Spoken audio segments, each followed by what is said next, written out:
আসসালামু আলাইকুম রহমতুল্লাহ। গল্পের নাম সত্যের আলো। প্রাচীনকালে এক গ্রামে বাস করতেন এক গরিব কাঠুরে, যার নাম ছিল ফারুক। তিনি দিনে বনে গিয়ে কাঠ কাটতেন এবং রাতে আল্লাহর ইবাদতে সময় কাটাতেন। তার জীবনে অভাব ছিল, কিন্তু অন্তরে ছিল গভীর ঈমান ও আল্লাহর উপর অটুট ভরসা। একদিন বনে কাঠ কাটতে গিয়ে ফারুক একটি পুরনো পুঁথির বাক্স খুঁজে পান। সেখানে ছিল সোনার কয়েন ও এক চিঠি। চিঠিতে লেখা ছিল, এই ধন সম্পদ সেই ব্যক্তির যে সত্যের পথে চলবে এবং আমানতের খেয়ানত করবে না। ফারুক বুঝলেন এটি তার রিজিক নয়। তিনি বাক্সটি নিয়ে গ্রামের ইমামের কাছে যান।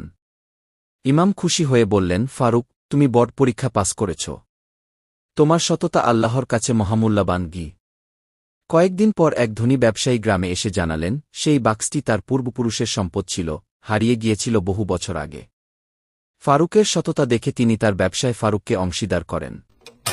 ধীরে ধীরে ফারুক দুনিয়াতেও উন্নতি লাভ করেন, কিন্তু তার ঈমানের দৃঢ়তা একই থাকে।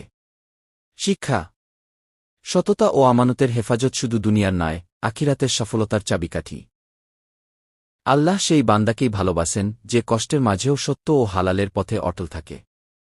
ভিডিওটি ভালো লাগলে একটি লাইক, কমেন্ট, শেয়ার করে দিবেন।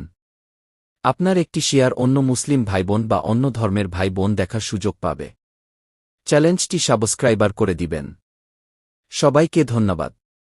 আল্লাহ হাফেজ।